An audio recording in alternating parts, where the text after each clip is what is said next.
செங்கல்பட்டு தையூர் சின்னமாநகர் பகுதியைச் சேர்ந்தவர் பிரவீன்குமார், வயது 23. அதே பகுதியைச் சேர்ந்தவர் தாவேக ஒன்றிய நிர்வாகி ஏழுமலை. இவரின் 18 வயது மகளை 4 ஆண்டுகளாக பிரவீன்குமார் காதலித்தார். காதல் விவகாரம் பெண்ணின் வீட்டுக்கு தெரிய வந்தது. இருவரும் ஒரே சமூகத்தைச் சேர்ந்தவர்கள் என்றாலும் பொருளாதாரம் தடையாக அமைந்தது. ஏழுமலை மற்றும் உறவினர்கள் பிரவீன்குமாரை அழைத்து கொலை மிரட்டல் விடுத்துள்ளனர். ஆனாலும் இருவரும் காதலை தொடர்ந்ததாக கூறப்படுகிறது. பிரவீன்குமாரின் கதையை முடிக்க ஏழுமலை முடிவு செய்தார். தனது மகன் கௌதம் மற்றும் கூலிப்படை மூலம் திட்டம் தீட்டினார். 16ஆம் தேதி வீட்டில் இருந்த பிரவீன்குமாரை நைசாக பேசி வெளியே வரவழைத்தனர்.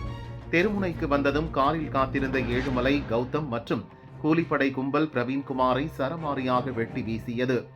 5 நாட்களாக ஐசியூவில் இருந்த பிரவீன்குமார் நேற்று பரிதாபமாக இறந்தார்.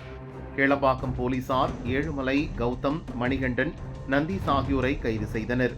பிரவீன்குமாரின் உறவினர்கள் அவரது உடலுடன் ஆர்ப்பாட்டம் நடத்தினர். போலீசார் பேச்சுக்கு பின் உடல் அடக்கம் செய்யப்பட்டது.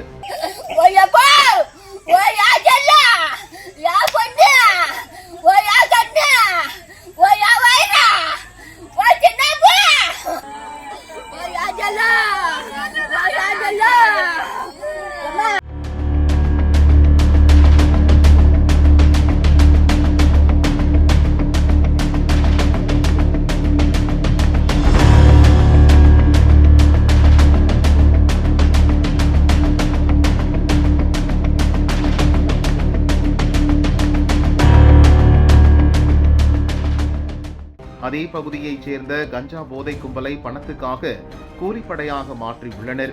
முக்கிய குற்றவாளியாக கருதப்படும் சதீஷை தேடி வருகிறோம் என போலீசார் கூறினர்.